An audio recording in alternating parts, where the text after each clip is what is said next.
ಬಂದಿರುವಂತಹದ್ದು ಯಾವುದು? Knight of wands ಬಂದಿದೆ. ಯಾವುದೋ ಕೆಲವೊಂದು ನಿರ್ಧಾರಗಳನ್ನ ಮಾಡ್ತಾ ಇರುವಂತಹದ್ದು, ಧೈರ್ಯದಿಂದ ಕೆಲವೊಂದು ನಿರ್ಧಾರಗಳನ್ನ ನೀವು ಮಾಡ್ತಾ ಇರುವಂತಹದ್ದು ರೆಪ್ರೆಸೆಂಟ್ ಆಗ್ತಾ ಇದೆ. ಆಕ್ಷನ್ಸ್ ಅನ್ನ ತಗೋತಾ ಇರುವಂತಹದ್ದು ನಿಮಗೆ ರೆಪ್ರೆಸೆಂಟ್ ಆಗ್ತಾ ಇದೆ ಬಾಟಮ್ ಆಫ್ ದ ಡೆಕ್ ಅಲ್ಲಿ. ಓಕೆ, ಇನ್ ನಿಯರ್ ಪಾಸ್ಟಿನಲ್ಲಿ ಏನಾಗಿದೆ? ನಿಮ್ಮ ಲವ್ ಲೈಫಿನ ವಿಚಾರವಾಗಿದ್ರೆ ದ ಫೂಲ್ ಕಾರ್ಡ್ ರೆಪ್ರೆಸೆಂಟ್ ಆಗಿದೆ. ತುಂಬಾನೇ ಚೆನ್ನಾಗಿದೆ, ಜಾಯ್ಫುಲ್ ಆಗಿತ್ತು, ಬಿಗಿನಿಂಗ್ ತುಂಬಾ ಚೆನ್ನಾಗೇ ಇದೆ. ಕಾರ್ಡ್ ಬಂದಿರುವಂತಹದ್ದೇನು? ವೀಲ್ ಆಫ್ ಫಾರ್ಚೂನ್ ಬಂದಿದೆ. ಸೊ ನಿಮ್ಮ ಲವ್ ಲೈಫಿನ ವಿಚಾರವಾಗಿ ನೀವು ಕೆಲವೊಂದು ಬದಲಾವಣೆಗಳನ್ನ ನೀವು ಮಾಡ್ಕೊಂಡಿರುವಂತಹದ್ದು ಇಲ್ಲಿ ರೆಪ್ರೆಸೆಂಟ್ ಆಗ್ತಾ ಇದೆ. ಕ್ವೀನ್ ಆಫ್ ಕಪ್ಸ್ ಏನನ್ನ ರೆಪ್ರೆಸೆಂಟ್ ಮಾಡುತ್ತೆ? ಸೊ ಕ್ವೀನ್ ಆಫ್ ಕಪ್ಸ್ ನೀವು ಯಾಕೆ ಬದಲಾವಣೆಗಳನ್ನ ಮಾಡ್ಕೊಂಡಿದ್ದೀರಾ? ಕೆಲವೊಂದು ರೀತಿಯ ಸ್ಟೇಬಲ್ ಇರಬೇಕು, ಬಹಳ ಕೇರ್ ಅನ್ನ ಮಾಡ್ತಾ ಇರುವಂತಹದ್ದು, ಲವ್ ಲೈಫಿನ ವಿಚಾರವಾಗಿ ಬಹಳಷ್ಟು ಇಂಟ್ರೆಸ್ಟ್ ಅನ್ನ ತಗೊಂಡಿರುವಂತಹದ್ದು ನಿಯರ್ ಪಾಸ್ಟಿನಲ್ಲಿ ರೆಪ್ರೆಸೆಂಟ್ ಆಗ್ತಾ ಇದೆ. ಓಕೆ, ಎಟ್ ಪ್ರೆಸೆಂಟಿನಲ್ಲಿ ಯಾಕೋ ನಿಮ್ಮಲ್ಲಿ 2 ಆಪ್ಷನ್ಸ್ ಗಳಿರುವಂತಹದ್ದು ರೆಪ್ರೆಸೆಂಟ್ ಆಗ್ತಾ ಇದೆ. ಯಾಕೋ 2 ಆಲೋಚನೆಗಳನ್ನ ನೀವು ಮಾಡ್ತಾ ಇರುವಂತಹದ್ದು ಅಟ್ ಪ್ರೆಸೆಂಟಿನಲ್ಲಿ ರೆಪ್ರೆಸೆಂಟ್ ಆಗ್ತಾ ಇದೆ. 2 ಆಯ್ಕೆಗಳು ನಿಮ್ಮಲ್ಲಿ ಇರುವಂತಹದ್ದು, 2 ಆಲೋಚನೆಗಳನ್ನ ಮಾಡ್ತಾ ಇರುವಂತಹದ್ದು, ಏನೋ ಒಂದು ರೀತಿಯ ಕನ್ಫ್ಯೂಷನ್ಸ್ ಅಲ್ಲಿ ಇರುವಂತಹದ್ದು ನಿಮ್ಮ ಲವ್ ಲೈಫ್ ನ ವಿಚಾರವಾಗಿ ರೆಪ್ರೆಸೆಂಟ್ ಆಗ್ತಾ ಇದೆ. ಓಕೆನಾ? ಸೆಕೆಂಡ್ ಕಾರ್ಡ್ ಯಾವ್ದು ಬಂದಿದೆ? 10 ಆಫ್ ಕಪ್ಸ್ ಬಂದಿದೆ. ಸೊ 10 ಆಫ್ ಕಪ್ಸ್ ನಿಮ್ಗೆ ಫುಲ್ಫಿಲ್ಮೆಂಟ್ ಇರುತ್ತೆ, ಸಮಾಧಾನ ಇರುತ್ತೆ, ಖುಷಿಯಾಗಿರುತ್ತೆ ಅನ್ನೋದು ನೀವು ಆಲೋಚನೆಯನ್ನ ಮಾಡಿದ್ರಿ. 2 ಆಯ್ಕೆಗಳಲ್ಲಿ ಯಾವ್ದನ್ನ ಸೆಲೆಕ್ಟ್ ಮಾಡಬೇಕು? ಸೆಲೆಕ್ಟ್ ಅನ್ನ ಮಾಡ್ಕೊಂಡ್ರೆ ನನಗೆ ಖುಷಿಯಾಗಿರುತ್ತೆ, ಸಮಾಧಾನ ಆಗುತ್ತೆ ಅನ್ನೋಂತ ಯೋಚನೆಯನ್ನ ಒಂದು ಸಾರಿ ಮಾಡಿದ್ರೆ, ಇದರ ಮತ್ತೊಂದು ಸಾರಿ ನೀವ್ ಏನ್ ಅನ್ಕೋತೀರಾ? ಏನಾದ್ರು ನನಗೆ ಇದರಿಂದ ಮೋಸ ಆಗುತ್ತಾ, ಅಥವಾ ಇದರಿಂದ ನನಗೇನಾದ್ರು ತೊಂದರೆ ಆಗುತ್ತಾ, ನನ್ನನ್ನು ನಾನು ರಕ್ಷಣೆ ಮಾಡ್ಕೋಬೇಕಾಗತ್ತಾ ಅನ್ನೋಂತಹ ಆಲೋಚನೆಯನ್ನು ಕೂಡ ನೀವು ಮಾಡುವಂತದ್ದು ರೆಪ್ರೆಸೆಂಟ್ ಆಗ್ತಾ ಇದೆ. ಯಾಕೋ ನಿಮ್ಮಲ್ಲಿ ಸಮಾಧಾನ ಇಲ್ಲ, ಕನ್ಫ್ಯೂಷನ್ಸ್ ಇದೆ, 2 ಆಯ್ಕೆಗಳು, ಯಾವ ನಿರ್ಧಾರವನ್ನು ಮಾಡ್ಬೇಕು ಗೊತ್ತಾಗ್ತಿಲ್ಲ. ಸೊ ಅದಕ್ಕೆ ನೋಡಿ, ನೀವು ಬೇಜಾರಿನಿಂದ ಮೂವಿಂಗ್ ಆನ್, ಬದಲಾವಣೆ ಆಗ್ತಾ ಇರುವಂತಹದ್ದು ರೆಪ್ರೆಸೆಂಟ್ ಆಗ್ತಾ ಇದೆ. ಚೇಂಜಸ್ ಅನ್ನ ಮಾಡ್ಕೋತಾ ಇರುವಂತಹದ್ದು ಇಲ್ಲಿ ಪ್ರೆಸೆಂಟ್ ನಲ್ಲಿ ರೆಪ್ರೆಸೆಂಟ್ ಆಗ್ತಾ ಇದೆ.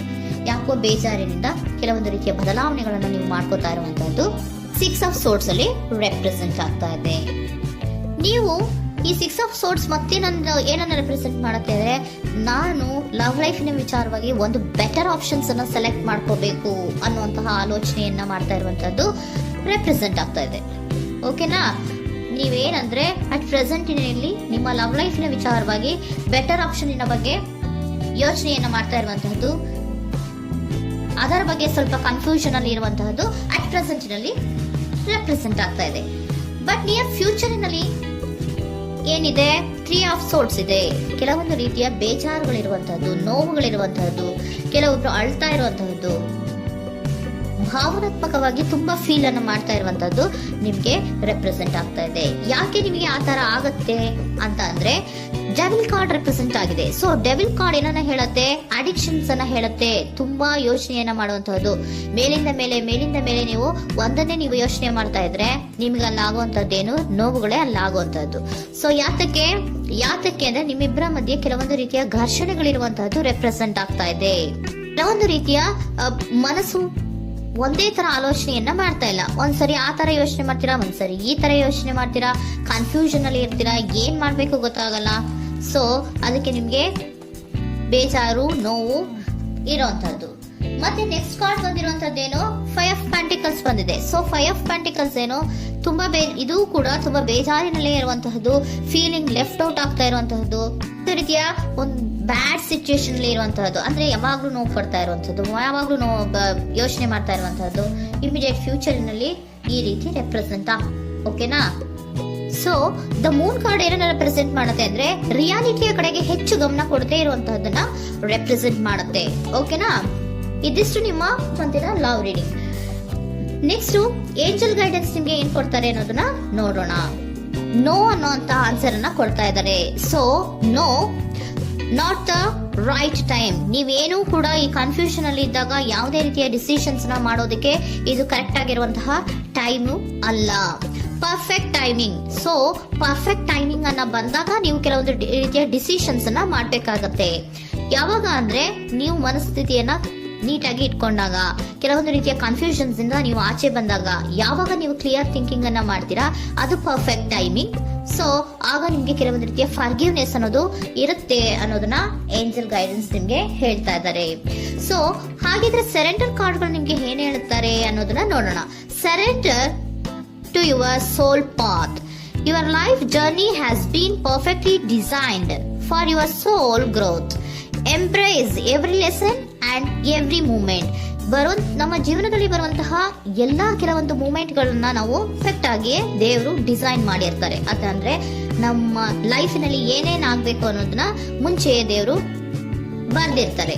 ಸೊ ಅದು ಹಾಗೆಯೇ ನಡೀತಾ ಇರುತ್ತೆ. ಓಕೆನಾ? ನಾವು ನಮ್ಮ ಲೈಫ್ ನಲ್ಲಿ ಬರುವಂತಹ ಪ್ರತಿಯೊಂದು ಲೆಸನ್ಸ್ ಅಥವಾ ಪಾಠಗಳೇನಿರುತ್ತೋ ಅಥವಾ ನಾವು ಏನನ್ನ ನಮ್ಮ ಜೀವನದಲ್ಲಿ ಬರ್ತಾ ಇರುತ್ತೋ ಅದು ಒಂದು ನಮ್ಗೆ ನಮ್ಮ ಲೈಫಿನಲ್ಲಿ ಒಂದು ಲೆಸನ್ ತರ. ಸೊ ಅದನ್ನ ನಾವು ಎವ್ರಿ ಮೂಮೆಂಟ್ ಅನ್ನ ಕೂಡ ನಾವು ಸ್ವೀಕರಿಸಬೇಕು. ಯಾವಾಗ್ಲೂ ಕೂಡ ಅದನ್ನು ಸ್ವೀಕರಿಸಿಕೊಂಡು ಮುಂದೆ ಮುಂದೆ ಹೋಗ್ತಾ ಇರಬೇಕು. ಪ್ರತಿ ನಿಮಿಷವೂ ಕೂಡ ಒಂದೊಂದು ರೀತಿಯ ನಮಗೆ ಪಾಠ ಇದ್ದ ಹಾಗೆ ಅಂತ ಹೇಳ್ತಾ ಇದ್ದಾರೆ. Surrender unhealthy relationship. Let go a relationship that don't serve you, including unavailable or toxic people.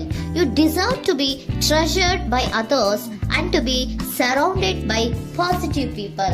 Unhealthy relationship ನ ಕಡೆಗೆ ಹೆಚ್ಚು ಗಮನವನ್ನ ಕೊಡಬೇಡಿ. ಈ ಟಾಕ್ಸಿಕ್ ಪೀಪಲ್ ನ ಕಡೆಗೆ ಹೆಚ್ಚು ಗಮನವನ್ನ ಕೊಡಬಾರ್ದು.